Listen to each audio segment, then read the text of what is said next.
सबसे पहले आप सभी को साधना इमेजिनेशन क्लास में स्वागत करते हैं।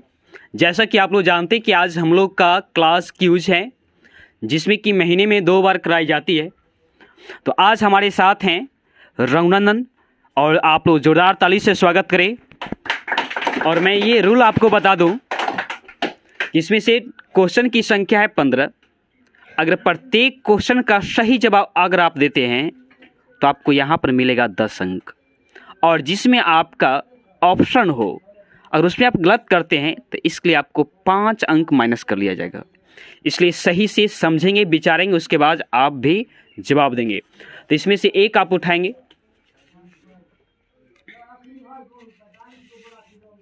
चलिए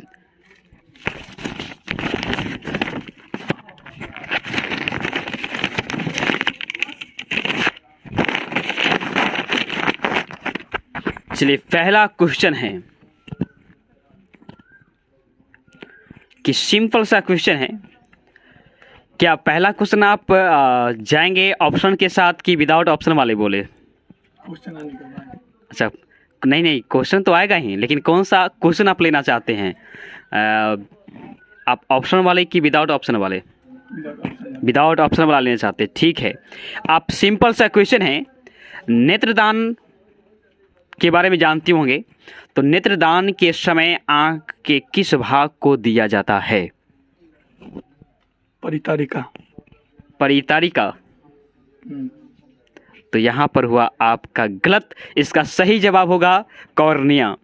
चलिए अगले क्वेश्चन है, आप सुनेंगे सही से। अगले क्वेश्चन है कि घुटने की हड्डी को क्या कहा जाता है? पटेला। पटेला करेक्ट जवाब का है, जोरदार ताली दे। आपको यहाँ पर मिलता है यहाँ पर 10 अंक। तो चलिए अगले क्वेश्चन की ओर है, बल आघूर्ण का बीमा क्या होता है? बल आघूर्ण का बीमा। यस। तो निकालना पड़ेगा। निकालना पड़ेगा। कॉपी पे नहीं लाएं क्या? चलिए निकालिए, तो पेन लाइए तो।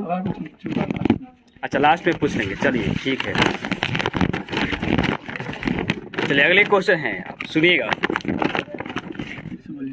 क्वेश्चन आपके है, अंडमान और निकोबार द्वीप को 8 नवंबर 1943 ईस्वी को सुभाष चंद्र बोस को सौंप दिए गए थे। तो आपको बताना है कि किस देश ने सौंपी थी अंडमान और निकोबार द्वीप को सुभाष चंद्र बोस को? जापान। जापान करेक्ट आंसर आपका जापान है। यहाँ पर आपको मिलता है 10 अंक। तो चलिए अगले क्वेश्चन है, आप सुनेंगे, और इसमें आपका है ऑप्शन, राज्यसभा कब भंग की जाती है? ओके, ऑप्शन फर्स्ट है 5 वर्ष बाद, ऑप्शन बी में है राष्ट्रपति के शासन के समय, ऑप्शन सी में है संकटकालीन स्थिति में, और ऑप्शन डी में है राज्यसभा कभी भंग नहीं की जाती है। सुनेंगे सही से, समझते हैं कि नहीं क्वेश्चन? क्या बोले? भंग नहीं किया जाएगा। राज्यसभा कभी भंग नहीं किया जाता है, करेक्ट आपका आंसर है। तो चलिए अगले क्वेश्चन की ओर चलते हैं हम। चलिए अगले क्वेश्चन आपके बीच में पेश कर रहा हूं, ये सुनेंगे। सतपुरा की पहाड़ी मध्य प्रदेश में है, ये बात आपको मालूम होगा, लेकिन आपको बताना है कि इसकी सबसे ऊंची चोटी कौन सी है। सतपुरा की सबसे ऊंची चोटी, इसमें आपका ऑप्शन नहीं है। सतपुरा। यस। Option no.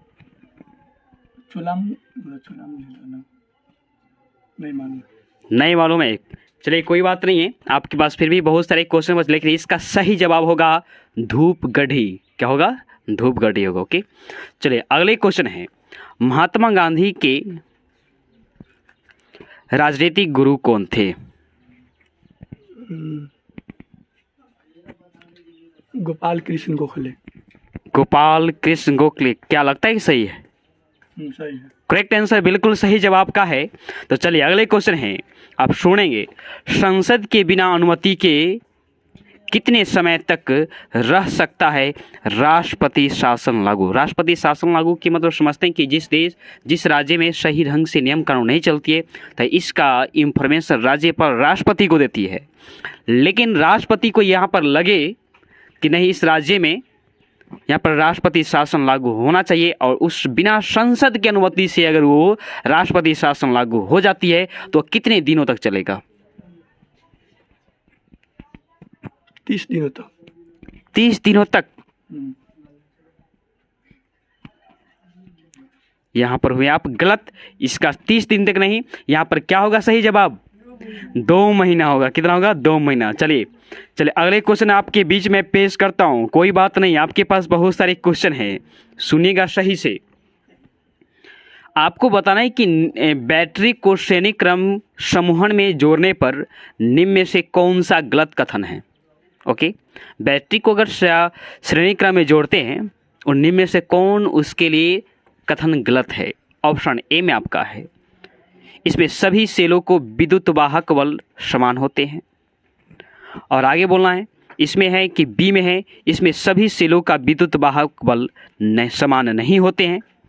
और सी में बोलना है कि इसमें अधिक वोल्टेज प्राप्त करने के लिए बैटरी को श्रेणी क्रम में जोड़ा जाता है। और ऑप्शन डी में है, इसमें कम समय तक करंट प्रवाहित की जाती है। चलिए ऑप्शन फिर से, क्वेश्चन सही से सुनिए। बैटरी को श्रेणी क्रम समूहन में जोड़ने पर निम्न में से कौन सा गलत कथन है? ओके, पहला है, इसमें सभी सेलों का विद्युत वाहक बल समान होते हैं। इसमें सभी सेलों का विद्युत वाहक बल समान नहीं होते हैं। और सी में, इसमें अधिक वोल्टेज प्राप्त करने हेतु बैटरी को श्रेणी क्रम में जोड़ा जाता है। ऑप्शन डी में, इसमें से कम समय तक करंट प्रवाहित किया जाता है। Option A. ऑप्शन ए, इसमें सभी सेलों का विद्युत वाहक बल समान होते हैं, यही ना था ऑप्शन था। तो चलिए यहाँ पर हुआ आपका गलत, और इसका सही जवाब होगा यहाँ पर इसमें सभी अधिक वोल्टेज, इसमें से सभी सेलों को विद्युत वाहक बल समान नहीं होते हैं। जब आप बैटरी को श्रेणी क्रम में जोड़ेंगे तो उसमें से क्या होता है कि यहाँ पर सही क्या होगा? तो इसमें सही था विद्युत वाहक बल समान होते हैं, लेकिन गलत बताना था, इसका कोई भी सेल का विद्युत वाहक बल समान नहीं होता है। तो चलिए अगले क्वेश्चन की ओर आप हैं। बिना ताज का बादशाह किसे कहा जाता है? सुरेंद्र नाथ वंजी। लगता है सही, बिल्कुल सही जवाब है। तो चलिए अगले क्वेश्चन है, विश्व के चारों ओर समुद्री यात्रा करने वाली प्रथम यात्री का नाम बोलना है। मैगलन, बिल्कुल सही जवाब का मैगलन है। और अगले क्वेश्चन आपके बीच में पेश कर रहा हूं, यह है आपका अगले क्वेश्चन।